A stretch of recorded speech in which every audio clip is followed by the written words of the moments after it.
As part of our housing program, we have rolled out a program on ensuring that we have institutional houses that will be funded by our housing levy resources. We have many police stations that have now been built.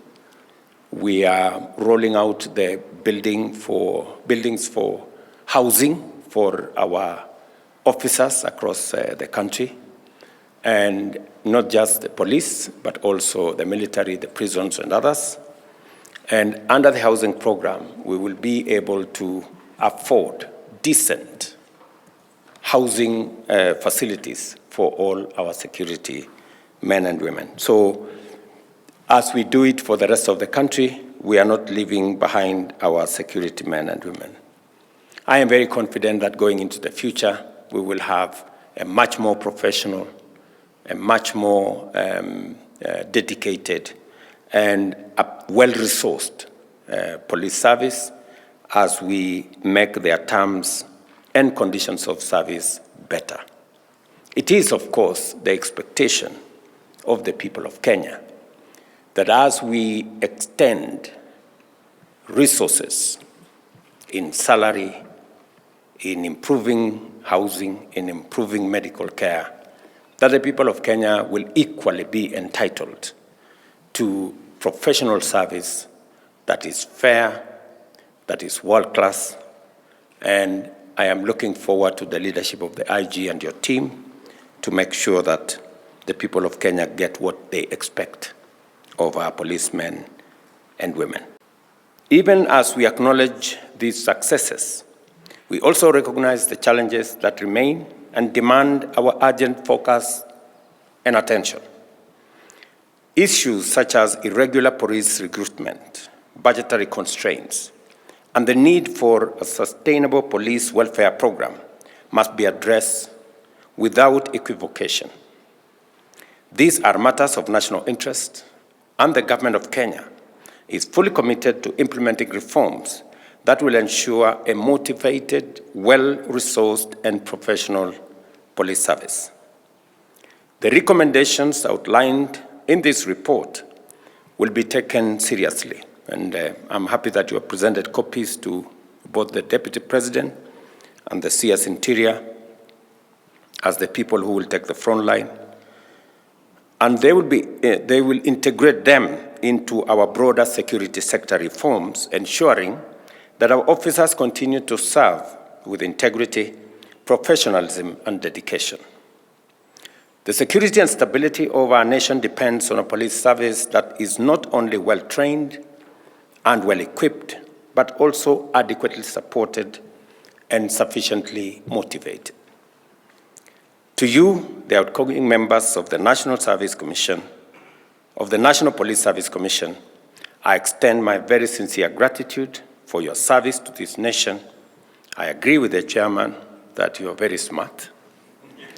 And the chairman is equally smart. And and I understand why that is the case. Your work is a legacy that will shape the future of policing in Kenya for years to come. As we move forward, let us reaffirm our collective commitment to a national police service that upholds the highest standard of accountability, professionalism, and fairness. Let us build upon gains made and continue striving for a police service that truly serves the people of Kenya with honor and dedication.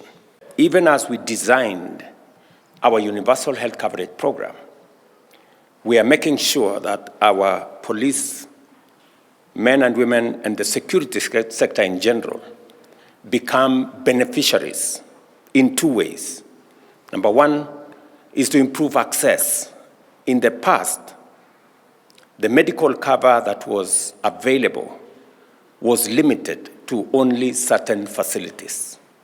Under the current expanded universal health coverage in the Taifa Care program, there will be expanded access. In fact, access to medical care will no longer be limited to certain identified hospitals. In fact, officers and servicemen and women will be able to access medical services and attention from all hospitals, public, private, faith-based, different from the past. So access will improve, number one. Number two, we're also going to enhance the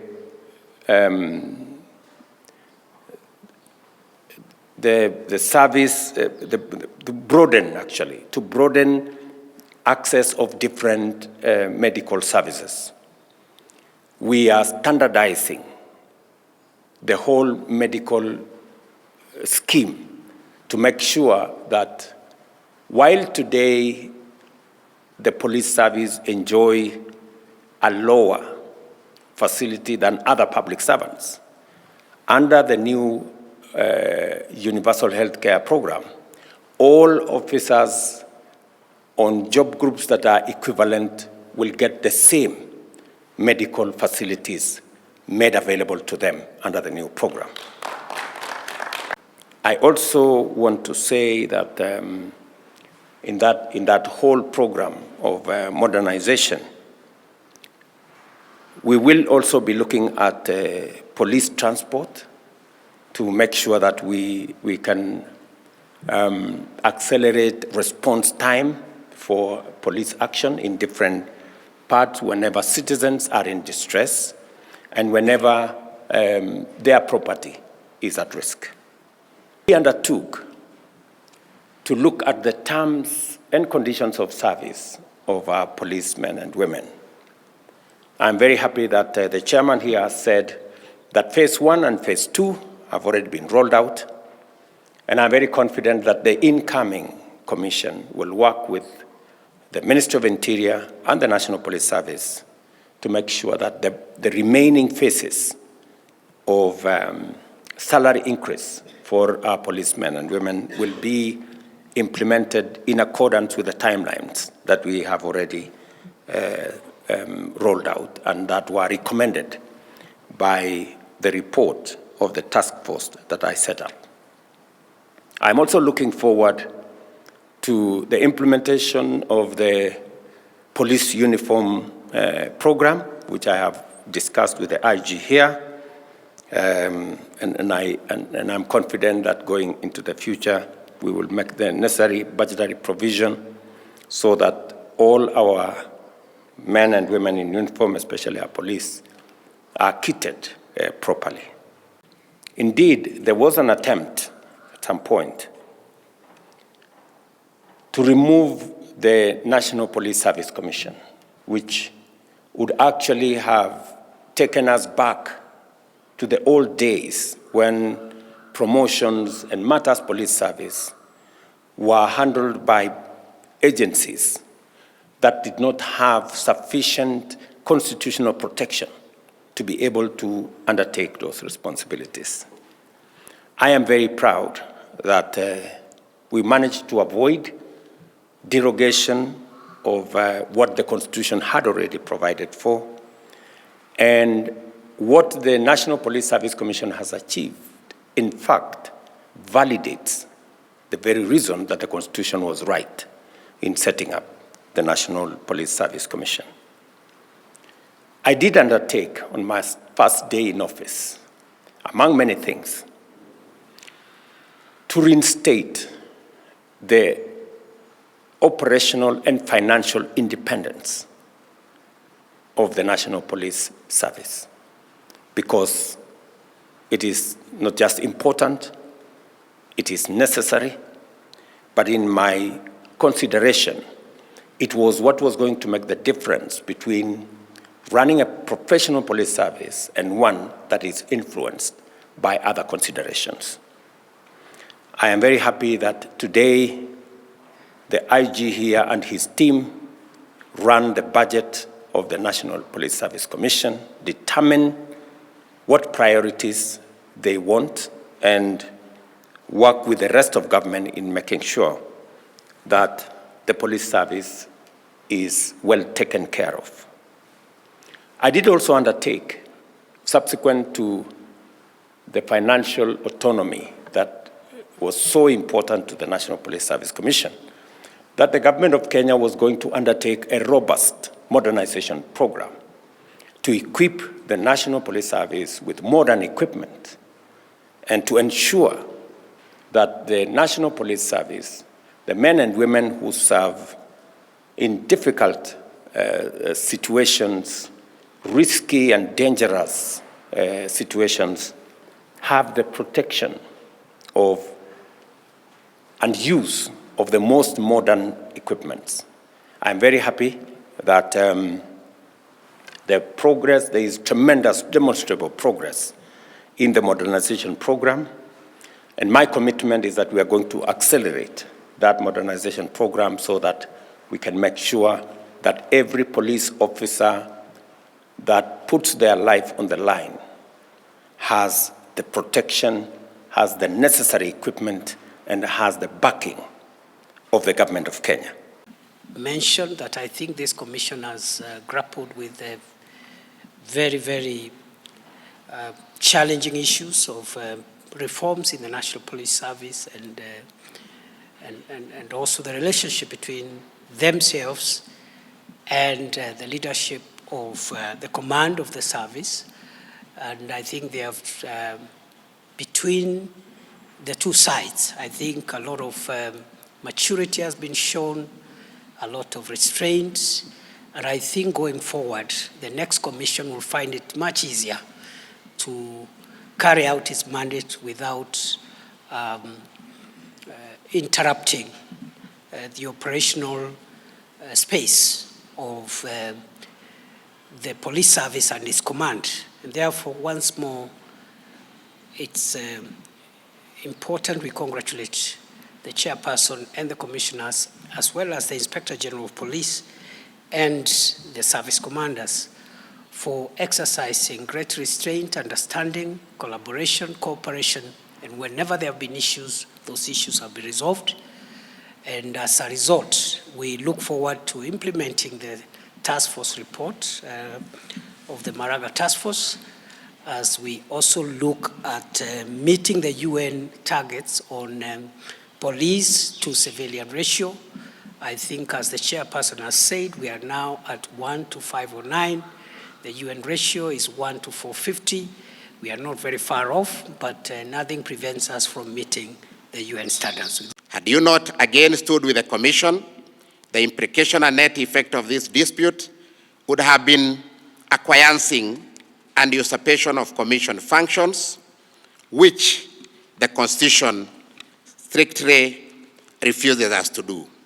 Your Excellency, sir, we are grateful that your commitment to bolster financial and technical capability of commissions to strengthen the Commission independence is clearly demonstrated in your manifesto and your beta plan. It is against this background, Your Excellency, that we have this opportunity to present to you this report.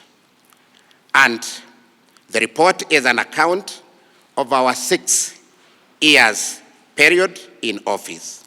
Its objective is to apprise you on the progress made toward the realization of the Commission mandate as stipulated in Articles 234, 246, and 249 of the Constitution.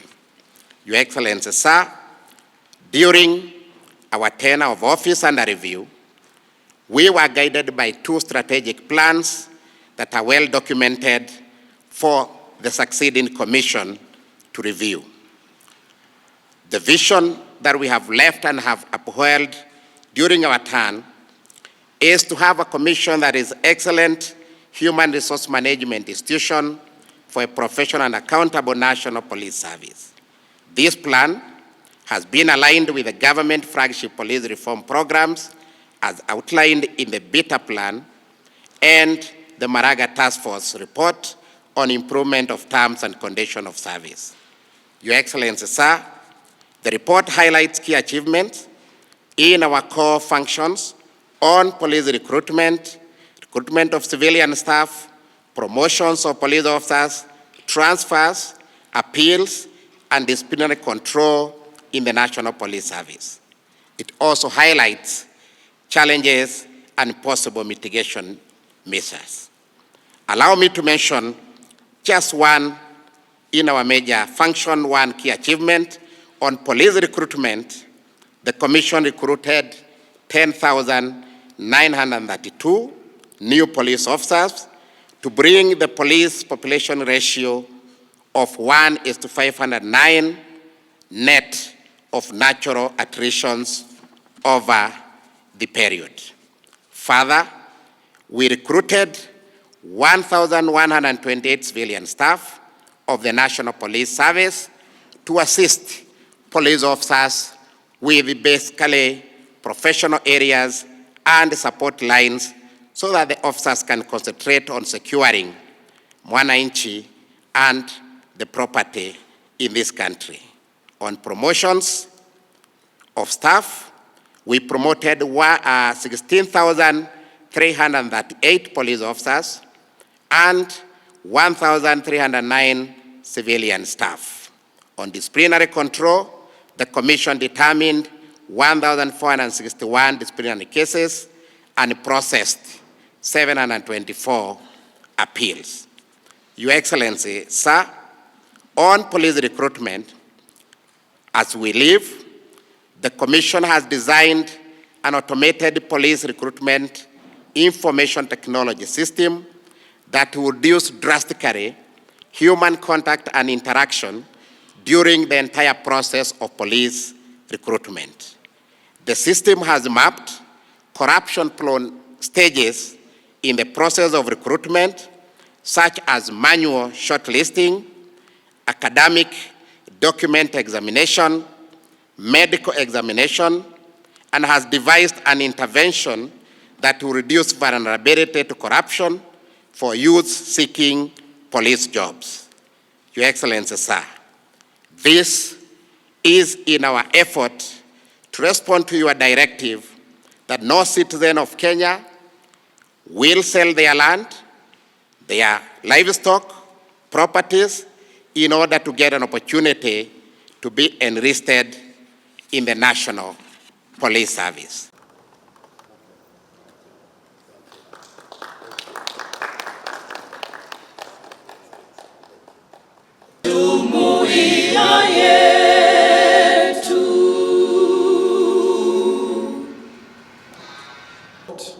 Akiwumi report, Waki report, and the Ransley report collectively recommended the chairperson of the National Police Service Commission, Mr. Eliud Kindiki, was appointed by Your Excellency Commission to make a brief summation of the highlights of the Commission's achievement during the tenure of the outgoing commissioners, and thereafter, commissioners, and hand over to Your Excellency the Commission's. The Inspector General National Police Service, sir, in honor and humility and visionary leadership that you have provided to the National Police Service Commission during our tenure. Your Excellency, as I reflect on this period, allow me to mention 3 as guaranteed by the Constitution. Your Excellency, had these amendments seen the light of the day, the net effect would have been excellence. We prayed with you to see the vibrancy in these officers. And finally, Your Excellency, sir, I now request your permission to present. And I think going forward, the next commission will find it much easier to carry out its mandate without implication of human resource decisions that we make every day, such as promotions, transfers, recruitment, appointments, and disciplinary. To reinstate the operational and financial independence of the National Police Service, because it is not just important, it is necessary, but in my consideration, it was what was going to make the difference between resources in salary, in improving housing, in improving medical care, your knowledge, your understanding will be useful for the nation, and we will surely tap into your experience